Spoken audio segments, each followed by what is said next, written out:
Empezamos este primer tema definiendo bioelemento y biomolécula. Los bioelementos reciben este nombre porque son aquellos elementos químicos que están en la tabla periódica que forman parte de los seres vivos. Podemos distinguir entre bioelementos primarios, bioelementos secundarios y oligoelementos, básicamente por la cantidad en que están presentes en los organismos, no tanto por su importancia, porque importantes son todos.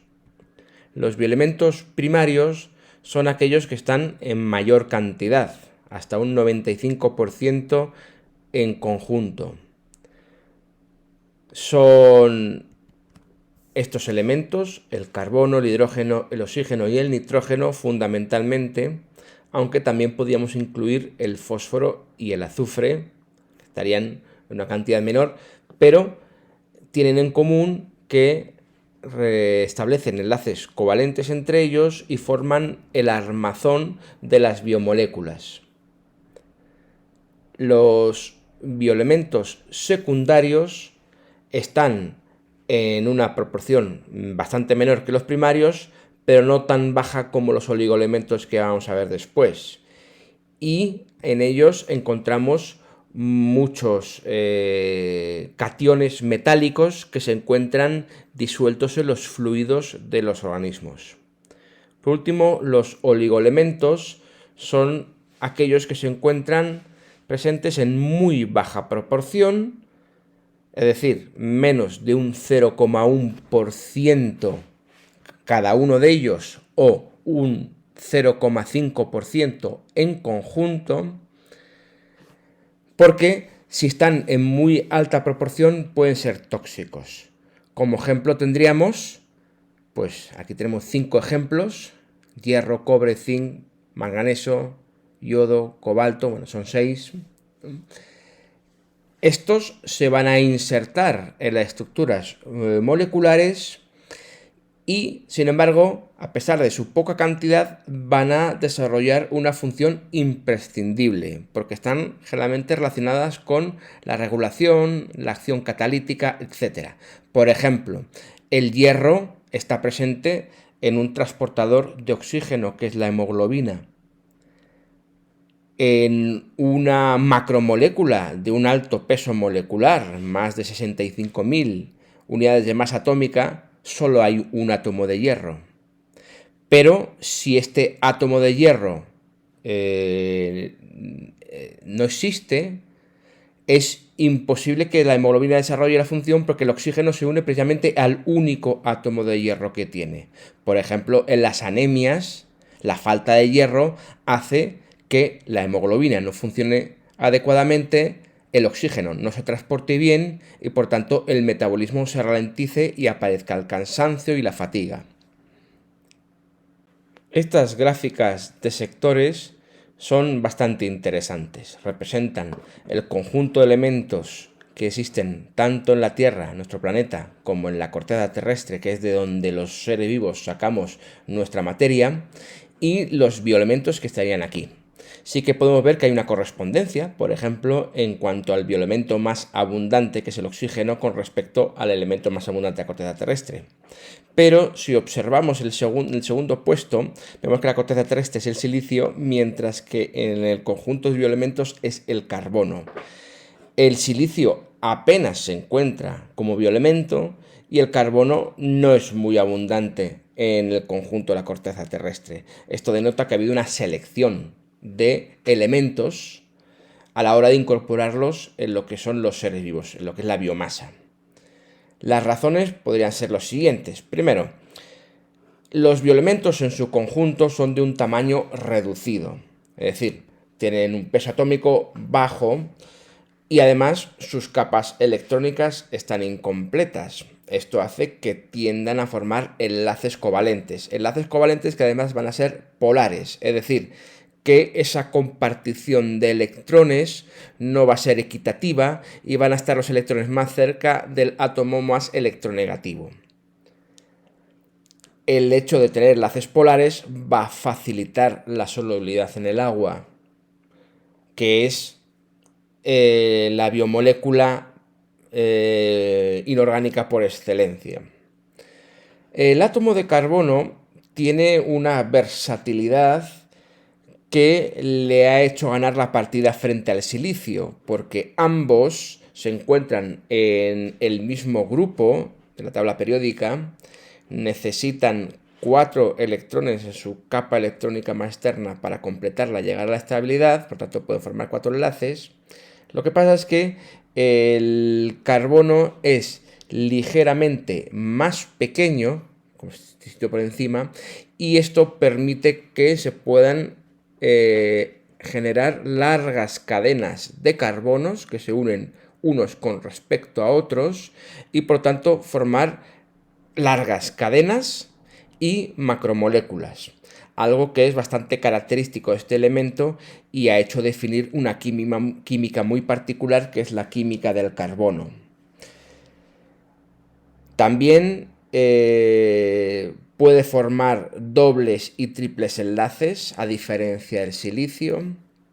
Luego la forma oxidada del carbono, el dióxido de carbono es un gas, mientras que la forma oxidada del silicio es un sólido insoluble, por tanto menos versátil también.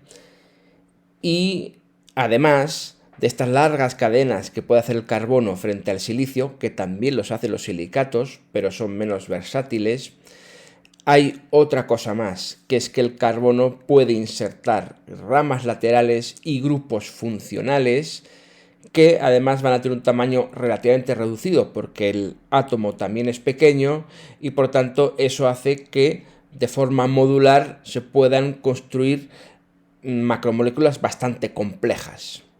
Y eso el silicio no lo puede hacer no lo puede hacer mucho. Y luego, por último, el carbono y el nitrógeno, ambos tienen cierta afinidad por el oxígeno y el hidrógeno. Por lo tanto, podemos pasar de formas oxidadas, es decir, con oxígeno, a formas reducidas, es decir, con hidrógeno, y viceversa, con cierta facilidad. Esto es muy importante porque se van a producir las reacciones de oxidación-reducción, lo que llamamos reacciones redox, y va a ser, como vamos a ver a lo largo del curso, un modo de almacenar y transportar energía. Los grupos funcionales a los que hemos aludido anteriormente, que se conocen en la química del carbono, son los que están puestas en esta tabla, que ya son conocidas de las clases de química del curso pasado.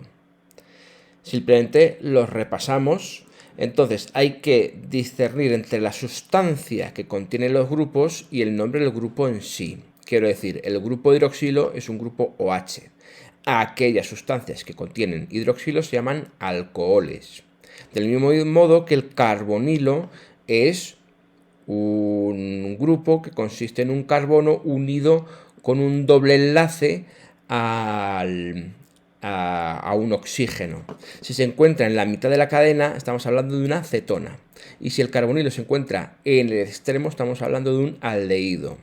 Los grupos carboxilo tienen un carbono unido a un doble enlace y el otro enlace que queda estaría unido a un grupo de hidroxilo. Aquellas sustancias que contienen carboxilos son los ácidos orgánicos. Si un ácido orgánico, este hidrógeno, lo sustituimos por un radical, que puede ser una cadena lineal o una cadena cíclica, estamos hablando de un éster. Luego, el grupo amino contiene un nitrógeno unido a 2 hidrógenos. El nitrógeno tiene 3, pueden establecer 3 enlaces. Y las aminas serían aquellas sustancias que contienen grupos amino. Del mismo modo que el grupo amido, que sería como el carboxilo, pero en vez de tener un hidroxilo tendría un grupo amino, aquellas sustancias que se llaman son las amidas. Los átomos de los diferentes bioelementos que hemos visto forman las biomoléculas, que corresponden a los distintos compuestos que conforman parte de la materia viva. También las biomoléculas se pueden llamar principios inmediatos porque pueden separarse por diferentes procedimientos físicos. Existen dos grandes grupos, como se puede ver en este esquema: las biomoléculas inorgánicas y las biomoléculas orgánicas. El primer grupo, el de las biomoléculas inorgánicas, son aquellas que se encuentran tanto en la materia viva, aunque puede estar en mucha cantidad, como en la materia inerte. Así, por ejemplo, el agua, que es uno de ellos, puede encontrarse, es el principal compuesto en cuanto a cantidad de la materia viva, pero evidentemente se encuentra también la materia inerte, en la hidrosfera, en la atmósfera, etc. Además del agua estarían las diferentes sales minerales. También los gases, como el oxígeno, el dióxido de carbono, el nitrógeno, etc. Las biomoléculas orgánicas, en cambio, son exclusivas de la materia viva, de la materia orgánica. Solamente se encuentran allí, no se encuentran en otro lugar, tanto como materia viva como materia orgánica muerta. Se dividen en 4 grandes grupos, a los cuales vamos a dedicar un tema cada uno, que son los glúcidos, los lípidos, las proteínas y los ácidos nucleicos. Lo que tienen en común todas estas biomoléculas orgánicas es que suelen tener un tamaño bastante grande, es decir, forman lo que se llaman macromoléculas. Esto es debido a que se forman polímeros resultantes de la unión de unidades más pequeñas, que están en gran cantidad, que se llaman monómeros. Así, de este modo, los glúcidos tienen sus monómeros, que serían los monosacáridos, y la unión de muchos de ellos originan los polímeros correspondientes, que serían los polisacáridos. Del mismo modo, también hay monómeros en los lípidos, que serían o los ácidos grasos en un grupo, como el isopreno en otro.